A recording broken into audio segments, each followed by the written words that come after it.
Halo pendengar novel yuk, bersama kami yang akan menemani hari kalian agar lebih berwarna. Pastikan kalian dukung channel ini dengan cara like, komen, dan subscribe. Ya udah yuk, sekarang kita langsung aja mulai ceritanya. Zian, tutup mulutmu atau kurobek, robek. Di belakang Liam, Zian menirukan ucapan Liam tanpa suara. Kekanak-kanakan sekali memang, tapi begitulah perangai Zian Tanubrata yang sebenarnya. Hei, aku kan benar mengkhawatirkanmu, itu kenapa aku jauh-jauh datang ke sini.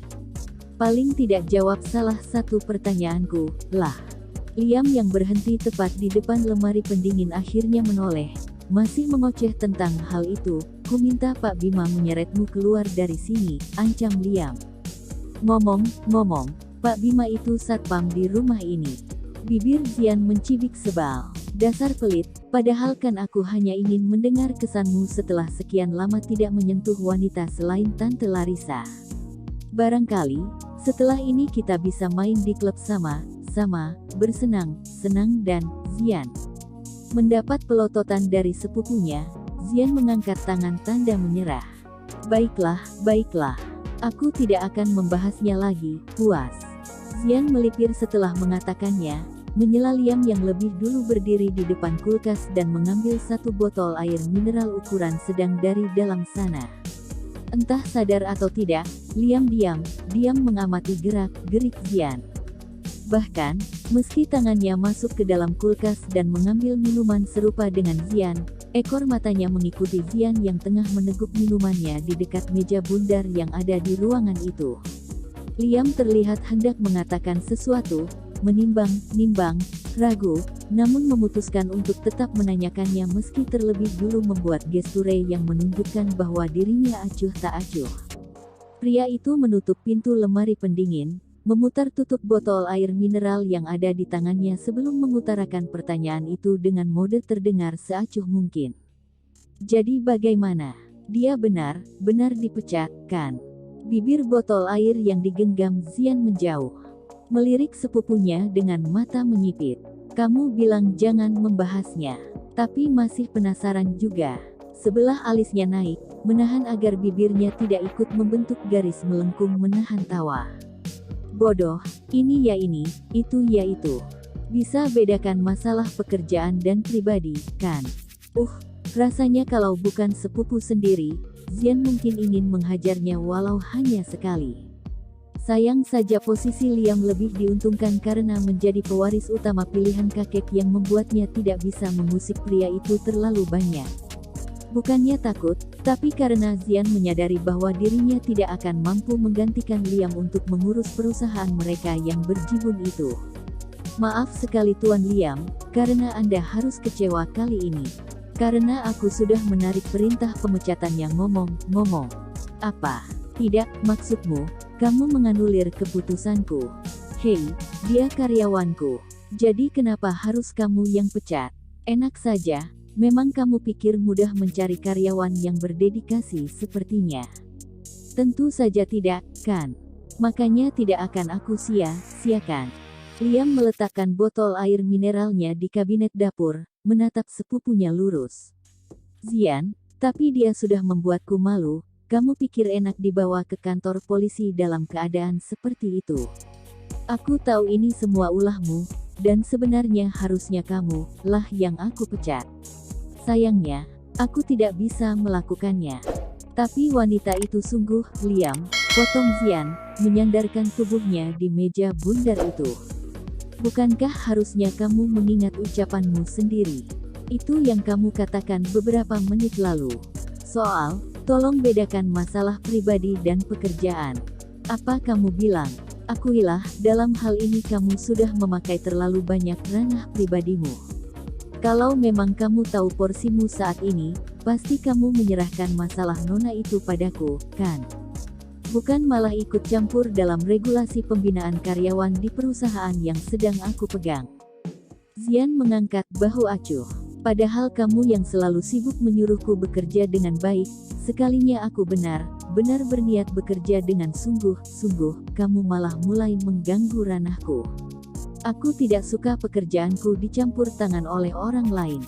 Meski posisimu lebih tinggi dariku, tapi bukankah itu berarti ada hal yang lebih penting lainnya yang harusnya kamu urus?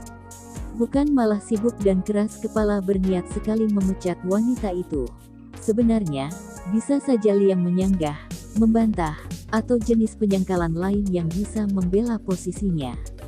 Tapi mendengar Zian berbicara sepanjang dan selebar itu, apalagi dengan mimik seriusnya dan hasil pemikiran orisinilnya tentang profesionalitas, serta porsi antara kehidupan pribadi dan pekerjaan, entah mengapa membuatnya ingin tutup mulut saja. Dari hasil penilaian Liam pada bentuk kalimat yang Zian keluarkan dan pengamatan singkatnya ketika sepupunya itu bicara, Liam merasa tidak perlu khawatir lagi. Mungkin mulai saat ini Zian memang bisa diandalkan, meski tetap masih harus dalam pengawasan. Bagaimanapun itu hanya hasil pengamatan singkatnya. Dan siapa yang tidak tahu Zian? Orang yang pintar sekali bicara tapi tak lebih dari 50% kalau sudah menyangkut eksekusi. Lagi pula kamu tidak tahu, kan? Dia itu ibu dari satu anak. Orang tua tunggal yang harus menghidupi anak dan ibunya. Apalagi ibunya pernah sakit keras dan masih harus sesekali menjalani kontrol. Meski kamu berkali-kali bilang tidak peduli soal hidupnya yang tidak berhubungan denganmu, tapi apa serius kamu sebegitunya tidak punya hati? Kamu mencari tahu tentangnya? Tanya Liam tak percaya, hanya iseng, timpal Zian. Tidak, Zian tidak sesantai itu hingga mencari informasi tentang seseorang hanya karena berdasarkan iseng. Liam mencium sesuatu yang lebih dari itu. Kamu tertarik padanya, pada ibu satu anak. Seleramu sudah bergeser. Sudut bibir Zian berkedut, tertarik dengan pertanyaan yang dilemparkan Liam padanya. Kenapa? Kamu keberatan kalau aku tertarik padanya? Sungguh, kamu yakin? Melihat wajah serius Liam membuat Zian tidak bisa menahan diri untuk tidak tertawa. Sepupunya itu apa benar percaya dengan apa yang dia katakan? Bukankah kalau seperti ini Liam sama saja seperti orang yang mudah dikelabui? Padahal, kalau menyangkut urusan bisnis pria itu paling sulit menaruh percaya pada orang lain. Tapi ini, sungguh, tentu saja tidak, bodoh. Tenang saja, aku tidak akan mengincar apa yang sudah menjadi teritorialmu.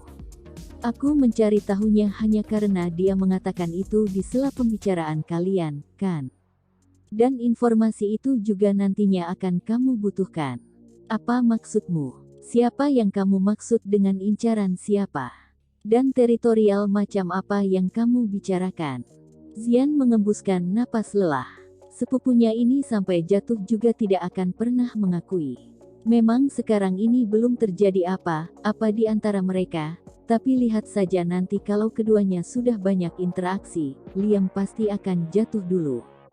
Dan tugas Zian untuk membuat kedua orang itu agar selalu bertemu, tentu saja.